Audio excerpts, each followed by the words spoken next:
Balan, Chinna Chinna Aasai, blast, secret of Kalinga, Mollywood times, ദൃശ്യം 3, happy 4K എന്നീ സിനിമകളുടെ Kerala box office പരിശോധിക്കാം നമുക്ക്. അതിനു മുമ്പ് ഇല്ലാതെ കാണുന്നവരാണെങ്കിൽ സബ്സ്ക്രൈബ് ചെയ്യുക സ്റ്റോക്ക് സീരീസ് ഒരു ചാനൽ.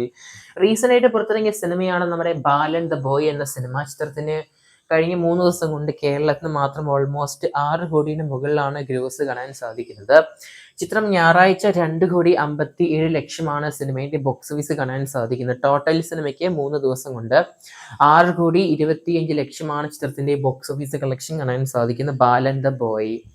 അടുത്ത കളക്ഷൻ നമ്മുടെ ചിന്ന ചിന്ന ആസൈ എന്ന് പറയുന്ന ഇന്ദ്രൻ സേട്ടൻ അഭിനയിച്ച മലയാള സിനിമേന്റെയാണ്. ആ സിനിമയ്ക്ക് ഞായറാഴ്ച 29.10 ഗ്രോസ് കാണാൻ സാധിക്കുന്ന ബോക്സ് ഓഫീസിൽ. സിനിമ അങ്ങനെ ടോട്ടൽ 3 ദിവസം കൊണ്ട് കേരളത്തിൽ മാത്രം 69,00,000 ബോക്സ് ഓഫീസ് കാണാൻ സാധിക്കുന്നത്. സിനിമ എന്തായാലും വേൾഡ് വൈഡ് ഒക്കെ ആയിട്ട് 1 കോടിയിലോട്ട് പോകുന്നുണ്ട്. അടുത്ത സിനിമ ബ്ലാസ്റ്റ് എന്ന തമിഴ് സിനിമയാണ്. ചിത്രം 25 ജൂൺ നെറ്റ്ഫ്ലിക്സിൽ പ്രീമിയർ ചെയ്യാൻ പോവുകയാണ് പല ഭാഷകളിലായിട്ട്. എന്തായാലും അവസാനത്തെ ഞായറാഴ്ച തന്നെയാണ് ഈ കഴിഞ്ഞ ഞായറാഴ്ച എന്ന് പറയുന്ന സിനിമയുടെ ഡിജിറ്റൽ പ്രീമിയറിന് മുമ്പായിട്ട്. സിനിമയ്ക്ക് ഞായറാഴ്ച 14.50 കളക്ഷൻ കാണാൻ സാധിക്കുന്നത്. ടോട്ടൽ സിനിമ കേരളത്തിന് 25 ദിവസം കൊണ്ട് 15,09,00,000 കളക്ഷൻ കാണാൻ സാധിക്കുന്നത്. അടുത്ത സിനിമ നോക്കുവാണെങ്കിൽ സീക്രട്ട് ഓഫ് കലിംഗ എന്ന മലയാള സിനിമേന്റെയാണ്. ധ്യാൻ ശ്രീനിവാസൻ അഭിനയിച്ച സിനിമയാണ് സീക്രട്ട് ഓഫ് കലിംഗ. നമ്മുടെ ധ്യാനിന്റെ പഴയ സിനിമകളൊക്കെ വെച്ച് കമ്പയർ ചെയ്യുമ്പോൾ ഈ സിനിമയ്ക്ക് നല്ലൊരു കളക്ഷൻ ഉണ്ട് കേട്ടോ. ഈ ഞായറാഴ്ച സിനിമയ്ക്ക് 10.25 ബോക്സ് ഓഫീസ് കാണാൻ സാധിച്ചത്.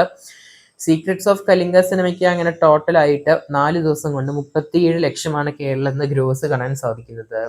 മറ്റൊരു സിനിമയാണ് നമ്മുടെ മോളിവുഡ് ടൈംസ് എന്ന് പറഞ്ഞ സിനിമ. നമ്മുടെ നെസ്ലൻ അഭിനയിച്ച സിനിമയാണ്. പടത്തിന്റെ അവസ്ഥ പരിശോധിക്കുകയാണെങ്കിൽ വളരെ മോശം തന്നെയാണ്. ഓൾമോസ്റ്റ് പടത്തിന് ഞായറാഴ്ച 8.35 സിനിമയ്ക്ക് ഞായറാഴ്ച ബോക്സ് ഓഫീസ് കാണാൻ സാധിക്കുന്നത്. 17 ദിവസം കൊണ്ട് 9,88,00,000 പടത്തിന്റെ കളക്ഷൻ കാണാൻ സാധിക്കുന്നത്. നിലവിലെ 18 കോടിയിൽ മുകളിലേക്കാണ് പടത്തിന്റെ വേൾഡ് വൈഡ് കാണാൻ സാധിക്കുന്നത്. മറ്റൊരു സിനിമയാണ് നമ്മുടെ ലാലേട്ടന്റെ ദൃശ്യം എന്ന സിനിമ. ചിത്രം OTT റിലീസിന് പോയിരുന്നെങ്കിൽ പോലും പടത്തിന് ഇപ്പോഴും കേരളത്തില് ചെറിയ രീതിയിൽ കളക്ഷൻ കാണുന്നുണ്ട്. പടത്തിന് ഈ കഴിഞ്ഞ ഞായറാഴ്ച 5.40 ബോക്സ് ഓഫീസ് കാണാൻ സാധിച്ചത്. ചിത്രം അങ്ങനെ 32 ദിവസം കൊണ്ട് നമ്മുടെ കേരളത്തിൽ നിന്ന് 90.12 കാണാൻ സാധിക്കുന്നത്. സിനിമ നമ്മുടെ 90 കോടി 12 ലക്ഷം കാണുന്നുണ്ട്. എന്തായാലും നമ്മുടെ ഹാപ്പി എന്ന സിനിമയാണ് അടുത്തത്. നമ്മുടെ അല്ലു അർജുൻ അഭിനയിച്ച ഹാപ്പി എന്ന സിനിമയുടെ റിലീസ്. ചിത്രത്തിന് ഞായറാഴ്ച 4.25 കളക്ഷൻ കാണാൻ സാധിക്കുന്നത്. ചിത്രം ടോട്ടലായിട്ട് നമ്മുടെ കേരളത്തിൽ നിലവില് ഈ കഴിഞ്ഞ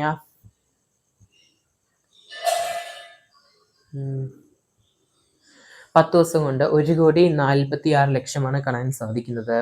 എന്തായാലും നല്ലൊരു നമ്പേഴ്സ് തന്നെയാണ് കാണാൻ സാധിക്കുന്നത് എല്ലാ സിനിമകൾക്കും കളക്ഷൻ ആയിട്ട്. എന്തായാലും കാത്തിരിക്കുന്ന ചെയ്യാൻ നമുക്ക് കൂടുതൽ സിനിമകളെ ബോക്സ് ഓഫീസിനായിട്ട്. അതിനു മുമ്പ് ആദ്യമായിട്ട് കാണുന്നവരാണെങ്കിൽ സബ്സ്ക്രൈബ് ചെയ്യുക സ്റ്റോക്ക് സീരീസ് യൂട്യൂബ് ചാനൽ.